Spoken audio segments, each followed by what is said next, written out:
সাড়ম্বরে শ্রী শ্রী মা শারদা দেবীর ১৭২তম জন্মতিথি উদযাপন বেলুড় মঠে।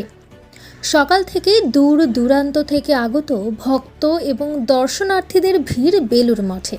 ভোর ৪:৪৫ শ্রী শ্রী মায়ের মন্দিরে মঙ্গলারতির মধ্যে দিয়ে সূচনা হয়েছে তা দিনভর নানান অনুষ্ঠানে সুসজ্জিত। একদিকে যেমন মূল মন্দিরের বাঁদিকে গঙ্গার ধারে অস্থায়ী মঞ্চে সকাল থেকেই চলছে স্তবগান, ভজন, মাতৃসঙ্গীত, শ্রী শ্রী মায়ের কথা, পদাবলী, কীর্তন, গীতিনাট্য ও বাউল গান।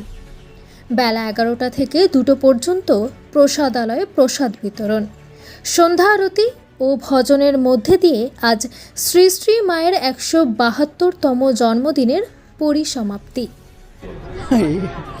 পৃথিবীর একটা অন্যতম শ্রেষ্ঠ জায়গা। আর পৃথিবীর মা শুধু ভারতবর্ষের নয়, পশ্চিমবাংলার নয়, সারা পৃথিবীর। এখানে যত আসতে পারবে ততই ভালো। এবং এই যে আদর্শ, এই যে ভাবাদর্শ, এটা মানুষের মধ্যে শুধু ছড়িয়ে দিতে হবে না, উপলব্ধি করতে হবে।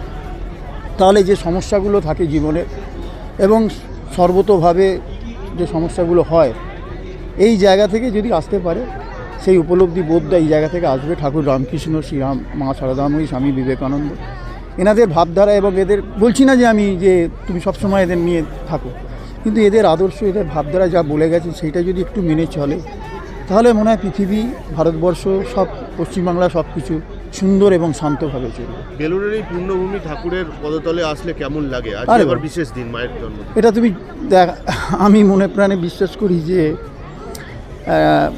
ঠাকুরমা স্বামীজি না ডাকলে আসা যায় না, এবং হাজার চেষ্টা করলেও আসা যায় না। এবং এটা এমন একটা পুণ্যভূমি যেখানে সে আসতে পারাটা তার কৃপা হলেই তাকে সে আসতে পারে। এই আজকে আমি, তুমি সব, তোরা সব এসছিস, তার অশেষ কৃপা, তাই আমরা এখানে আসতে পেরেছি, এটা আমি মনে করি।